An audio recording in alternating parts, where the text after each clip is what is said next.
احبار باب 16۔ اور ہارون کے 2 بیٹوں کی وفات کے بعد جب وہ خداوند کے نزدیک آئے اور مر گئے، خداوند موسیٰ سے ہم کلام ہوا، اور خداوند نے موسیٰ سے کہا، اپنے بھائی ہارون سے کہہ کہ وہ ہر وقت پردہ کے اندر کے پاک ترین مقام میں سرپوش کے پاس جو صندوق کے اوپر ہے نہ آیا کرے، تاکہ وہ مر نہ جائے، کیونکہ میں سرپوش پر ابر میں دکھائی دوں گا۔ اور ہارون پاک ترین مقام میں اس طرح آئے کہ خطا کی قربانی کے لیے 1 بچڑا اور سوختنی قربانی کے لیے 1 مینڈھا لائے، اور وہ کتان کا مقدس کرتا پہنے، اور اس کے تن پر کتان کا پاجامہ ہو، اور کتان کے کمر بند سے اس کی کمر کسی ہوئی ہو، اور کتان ہی کا امامہ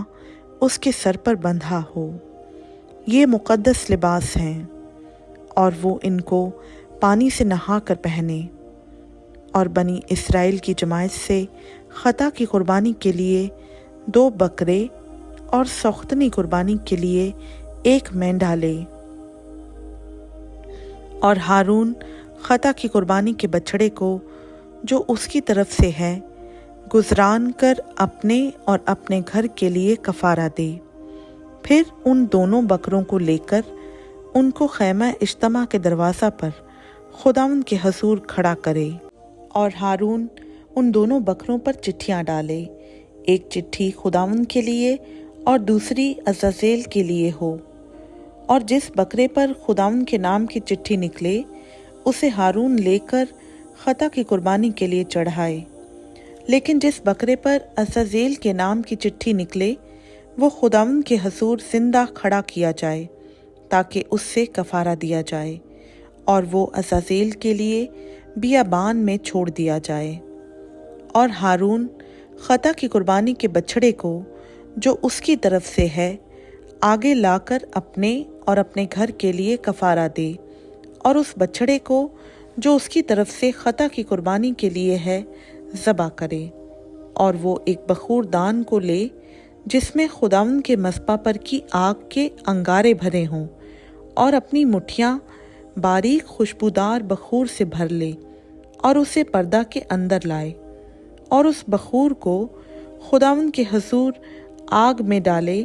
تاکہ بخور کا دھواں سرپوش کو جو شہادت کے صندوق کے اوپر ہے چھپا لے کہ وہ ہلاک نہ ہو۔ پھر وہ اس بچڑے کا کچھ خون لے کر اسے اپنی انگلی سے مشرق کی طرف سرپوش کے اوپر چھڑکے، اور سرپوش کے آگے بھی کچھ خون اپنی انگلی سے 7 بار چھڑکے۔ پھر وہ خطا کی قربانی کے اس بکرے کو ذبح کرے جو جماعت کی طرف سے ہے، اور اس کے خون کو پردہ کے اندر لا کر جو کچھ اس نے بچڑے کے خون سے کیا تھا وہی اس سے بھی کرے، اور اسے سرپوش کے اوپر اور اس کے سامنے چھڑکے، اور بنی اسرائیل کی ساری نجاستوں اور گناہوں اور خطاؤں کے سبب سے پاک ترین مقام کے لیے کفارہ دے، اور ایسا ہی وہ خیمہ اجتماع کے لیے بھی کرے جو ان کے ساتھ ان کی نجاستوں کے درمیان رہتا ہے۔ اور جب وہ کفارہ دینے کو پاک ترین مقام کے اندر جائے تو جب تک وہ اپنے اور اپنے گھرانے اور بنی اسرائیل کی ساری جماعت کے لیے کفارہ دے کر باہر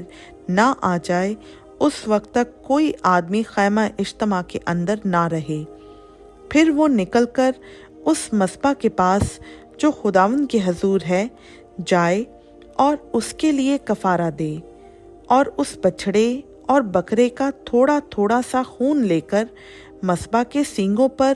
گرد گرد لگائے، اور کچھ خون اس کے اوپر 7 بار اپنی انگلی سے چھڑکے، اور اسے بنی اسرائیل کی نجاستوں سے پاک اور مقدس کرے۔ اور جب وہ پاک ترین مقام اور خیمہ اجتماع اور مذبح کے لیے کفارہ دے چکے تو اس زندہ بکرے کو آگے لائے، اور ہارون اور اپنے دونوں ہاتھ اس زندہ بکرے کے سر پر رکھ کر اس کے اوپر بنی اسرائیل کی سب بدکاریوں اور ان کے سب گناہوں